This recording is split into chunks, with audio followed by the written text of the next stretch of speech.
Hello everyone. इस video के माध्यम से हम ये जानेंगे कि एवरेज वेलोसिटी और एक्सेलरेशन में क्या डिफरेंस है। तो सबसे पहले शुरू करते हैं एवरेज वेलोसिटी के साथ। तो सबसे पहले मैं आपको याद दिला दूं, इसके पहले हम जान चुके हैं इनिशियल वेलोसिटी और फाइनल वेलोसिटी के बारे में। तो अगर हम उसको कंसीडर करते हुए आगे बढ़े तो हम ये कह सकते हैं एवरेज वेलोसिटी क्या होती है।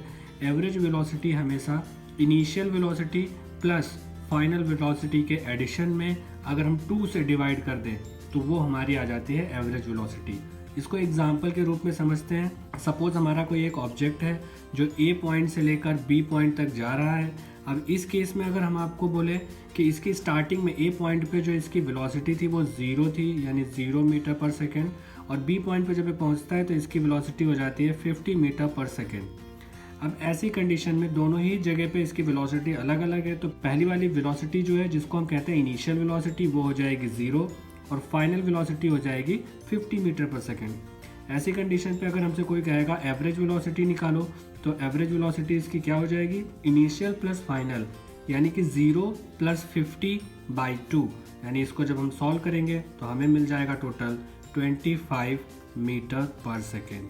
तो यानी यहाँ से हम ये कह सकते हैं कि इस मोशन की जो एवरेज वेलोसिटी थी वो कितनी थी, 25 मीटर पर सेकेंड। इसके बाद जो कॉन्सेप्ट आता है हमारा एक्सेलरेशन का। एक्सेलरेशन क्या है, तो एक्सेलरेशन को हम ऐसे कह सकते हैं कि एक्सेलरेशन होता है चेंज इन वेलोसिटी, यानी वेलोसिटी में जो चेंज हुआ है, और अपॉन टाइम टेकन, यानी जितना टाइम लगा है उस चेंज को होने में।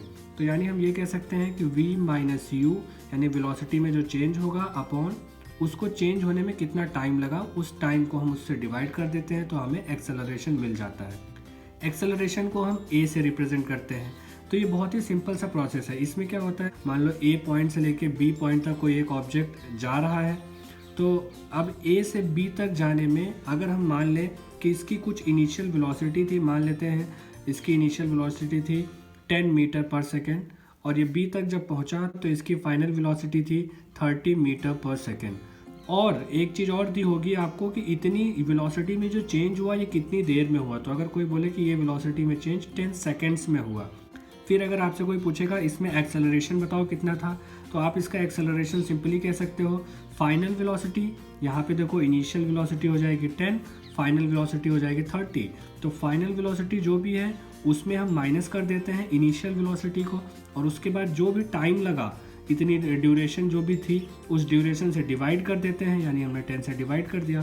तो ये जो हमें मिलेगा ये मिलेगा हमें एक्सेलरेशन। तो करके देखते हैं, ये आ जाएगा 20/10, यानी हम ये कह सकते हैं ये सिंपली आ जाएगा 2 मीटर पर सेकेंड स्क्वायर। अब देखो यहाँ पे एक चेंज है, जो एक्सेलरेशन है उसकी यूनिट होती है मीटर पर सेकेंड स्क्वायर। तो ये भी बहुत इंपॉर्टेंट पॉइंट बन जाता है।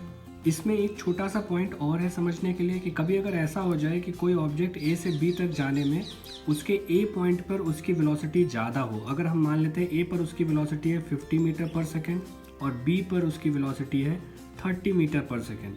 तो ऐसी कंडीशन पे क्या होगा कि इस कंडीशन पे अगर हम एक्सेलरेशन निकालें और अगर मैं आपको बोलूँ कि इतनी वेलोसिटी चेंज होने में इसको 5 सेकेंड का टाइम लगा, तो इस कंडीशन पे आप देखोगे इस कंडीशन पे जो एक्सेलरेशन होगा वो क्या होगा, फाइनल वेलोसिटी जो कि 30 है और इनिशियल वेलोसिटी -50 हो जाएगी और अपॉन 5 आ जाएगा। यानी इसको जब आप सॉल्व करोगे तो आपको मिलेगा -20/5, यानी यहाँ से आप कह सकते हो -4 मीटर पर सेकेंड स्क्वायर। यानी यहाँ से आपको एक चीज़ समझ आई कि इस केस में एक्सेलरेशन क्या हो जाएगा, वो माइनस में हो जाएगा।